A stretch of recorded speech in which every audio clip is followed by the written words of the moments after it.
सहज ही अपनी ओर हम चले वतन की ओर।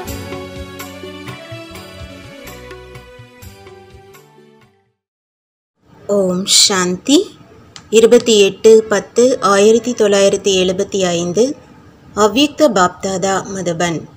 வாணியின் தலைப்பு 100 பிராமணர்களை விட உத்தம கன்யா ஆவதற்கான தாரணைகள். குமாரிகளுக்காக கூறப்பட்ட அவ்யக்த மகா வாக்கியங்கள். அனைத்து குமாரிகளும் தந்தையிடம் முதலில் செய்த உறுதிமொழியாகிய ஒரு தந்தையை தவிர வேறு யாரும் இல்லை என்பதை கடைபிடிக்கிறீர்களா? இந்த உறுதிமொழியை எப்பொழுதும் கடைபிடிக்கக்கூடிய குமாரி உலக நன்மை காரியத்திற்காக பொறுப்பாளர் ஆகிறார். குமாரிகளுக்கு பூஜை நடக்கிறது. பூஜைக்கான ஆதாரம் சம்பூர்ண தூய்மையாகும். அப்படி குமாரிகளின் மகத்துவம் தூய்மையின் ஆதாரத்தில் இருக்கிறது. ஒருவேளை குமாரியாக இருந்த போதிலும் தூய்மையாக இல்லை என்றால் குமாரி வாழ்க்கையின் மகத்துவமே இல்லை. அப்படி குமாரி தன்மையின் விசேஷமாக என்ன இருக்கிறதோ அதை எப்பொழுதும் உடன் வைத்து கொள்ள வேண்டும். அதை விடக்கூடாது.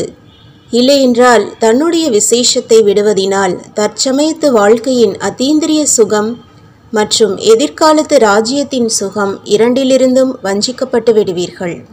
குமாரியாக இருந்த போதிலும் அதீந்திரிய சுகம் சங்கமயுகத்தின் ஆஸ்தி என்று மற்றவர்கள் கூறுவதை கேட்பீர்கள் மற்றும் நீங்களும் கூறுவீர்கள். ஆனால் அனுபவம் ஆகாது. எப்பொழுது நிரந்தரமாக குமாரி வாழ்க்கையின் மகத்துவத்தை நினைவில் வைப்பீர்கள் என்றால் வெற்றிகரமான டீச்சர் மற்றும் பிரம்மா குமாரி ஆக முடியும். எப்பொழுது அந்த மாதிரி லட்சியம் இருக்கிறது என்றால் குமாரி தன்மையின் விசேஷத்தின் லட்சணம் எப்பொழுதும் நிலைத்திருக்க வேண்டும். இந்த விசேஷத்தை எவ்வளவுதான் மாயா அசைக்க முயன்றாலும் கூட அங்கதனுக்கு சமமாக நிலைத்திருக்க வேண்டும். குமாரி பந்தனமற்றவர்களாக இருக்கிறார்கள். ஆனால் குமாரியாக இருந்து கொண்டே எங்காவது மாயாவின் வசம் ஆகிவிடக் கூடாதே என்ற பயம் இருக்கிறது. ஒருவேளை இந்த காரணத்தை குமாரி அகற்றிவிட்டார் என்றால் பார்ப்பதற்கு மற்றும் ட்ரையல் செய்வதற்கு அவசியம் இல்லை. இரண்டாவது பரிவர்த்தனை செய்வதற்கு சக்தி வேண்டும். எந்த ஆத்மாவாக இருந்தாலும் எப்படிப்பட்ட சூழ்நிலையாக இருந்தாலும் ஆனால் தன்னை பரிவர்த்தனை செய்வதற்கு சக்தி இருந்தால்தான் வெற்றியடையும் டீச்சர் மற்றும் சேவாதாரி ஆக முடியும். சம்பூர்ண தூய்மை மற்றும் பரிவர்த்தனை சக்தி இந்த இரண்டு விசேஷங்களினால் சேவை, அன்பு மற்றும் சகயோகத்தில் விசேஷ ஆத்மா ஆக முடியும். இல்லையென்றால் ட்ரையலில் இருப்பவர் என்ற பட்டியலில் இருப்பீர்கள். சமர்ப்பணத்தின் பட்டியலில் வர முடியாது. இந்த இரண்டு விசேஷங்களையும் நிலைத்திருக்க செய்யும் குமாரிதான் மகிமை பூஜைக்கு தகுதியானவர் ஆகிறார். அற்ப காலத்து வைராக்கியம் இன்றி நிரந்தரமான வைராக்கியம், அதாவது தியாகம் மற்றும் தபஸ்யா இருக்க வேண்டும். அப்பொழுதுதான் விசேஷ குமாரி என்று கூறுவோம். இப்பொழுது பொறுப்பில் இருப்பவருக்கு கவனம் வைக்க வேண்டியதாக இருக்கிறது. ஏனென்றால் இதுவரையிலும் விசேஷம் தென்படவில்லை. எனவே சேவையை நிறுத்தி வைக்க வேண்டியதாக இருக்கிறது. யார் மூலமாகவும் எந்த ஒரு புகாரும் கேட்கப்படக்கூடாது. அப்பொழுதுதான் முழுமையான டீச்சர் மற்றும் 100 பிராமணர்களை விட உத்தமமான கன்யா ஆக முடியும். நல்லது. மாஸ்டர் எல்லாம் தெரிந்தவர் என்ற நிலை மூலம் சர்வசக்திவானின் பிரத்யக்ஷம். தீதிஜியுடன் எந்த விசேஷ பலவீனத்தை அழிப்பதற்காக விசேஷ குழு தேவை? ஏதாவது பலகீனத்தை அகற்றுவதற்காக விசேஷமாக மகா காளி சொரூப சக்திகளின் குழு தேவையாக இருக்கிறது. அவர்கள் தன்னுடைய யோக அக்னியின் பிரபாவத்தினால் இந்த சூழ்நிலையை மாற்றம் செய்ய வேண்டும். இப்பொழுதோ நாடகப்படி ஒவ்வொரு நடத்தை என்ற கண்ணாடியில் கடைசி ரிசல்ட் தெளிவாக போகிறது. வரும் நாட்களில் மகாரதி குழந்தைகள் தன்னுடைய ஞானத்தின் சக்தி மூலமாக ஒவ்வொருவரின் முகத்தின் மூலமாக அவர்களுடைய கர்ம கதையை தெளிவாக பார்க்க முடியும்.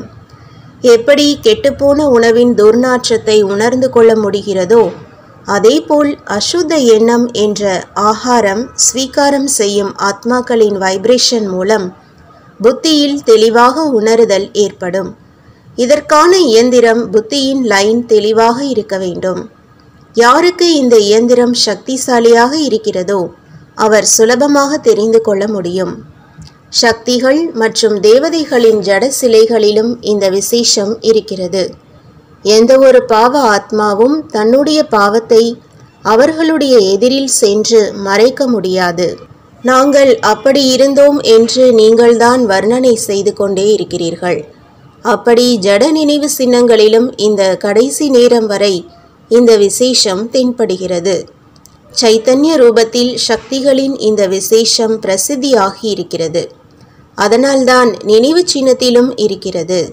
இதுதான் மாஸ்டர் அனைத்தையும் தெரிந்தவரின் நிலை, அதாவது ஞானம் நிறைந்த நிலையின் அடையாளம். இந்த நிலையும் கூட நடைமுறையில் அனுபவமாகும் ஆகிக்கொண்டிருக்கிறது, மேலும் ஆகவும் செய்யும். அந்த மாதிரி குழுவை உருவாக்கியிருக்கிறீர்களா? ஆக்க வேண்டும்தான். அந்த மாதிரி தந்தை சொரூப குழு தேவையாக இருக்கிறது. அவர்களுடைய ஒவ்வொரு அடி மூலம் தந்தையின் பிரத்யக்ஷதா ஆக வேண்டும். யார் எப்பொழுதும் தந்தை மேல் அன்பில் ஐக்கியமான, அதாவது நினைவில் மூழ்கி இருக்கிறார்களோ அந்த மாதிரி ஆத்மாக்களின் கண்களில் மற்றும் வாயில், அதாவது வாயின் ஒவ்வொரு வார்த்தையில் தந்தை நிரம்பியிருக்கும் காரணத்தினால் சக்தி சொரூபத்திற்கு பதிலாக சர்வசக்திவான் தென்படுவார். எப்படி தொடக்க ஸ்தாபனை காலத்தில் பிரம்மா ரூபத்தில் எப்பொழுதும் ஸ்ரீ கிருஷ்ணர் தென்பட்டார், அதேபோல் சக்திகளின் மூலம் சர்வசக்திவான் தென்பட வேண்டும். அந்த மாதிரி அனுபவம் ஆகிக் கொண்டிருக்கிறது இல்லையா? யார் எப்பொழுதும் தந்தையின் நினைவில் இருப்பார்களோ, மேலும் நான் என்பதை விலக்கி தியாக உள் உணர்வில் இருப்பார்களோ அவர்கள் மூலமாகத்தான் தந்தை தென்படுவார். எப்படி நீங்களே நான் என்பதை மறந்திருக்கிறீர்கள், அதேபோல் மற்றவர்களுக்கு அந்த ரூபம் தென்படாது. ஆனால் சர்வசக்திவானின் ரூபம் தென்படும். நல்லது. ஓம் சாந்தி. तुम बच्चों को तो सर्विस करनी है, जो बाबा कहते हैं सबको ये बताओ कि देखो तुम्हारा एम एंड ऑब्जेक्ट ये है, एक गीता है बढ़िया, ये राजयोग है ना बच्चे। कैसे है राजयोग? बिल्कुल सहज है कि बाप को याद करो तो ये वैसा मिलेगा तुमको। ओम शांति।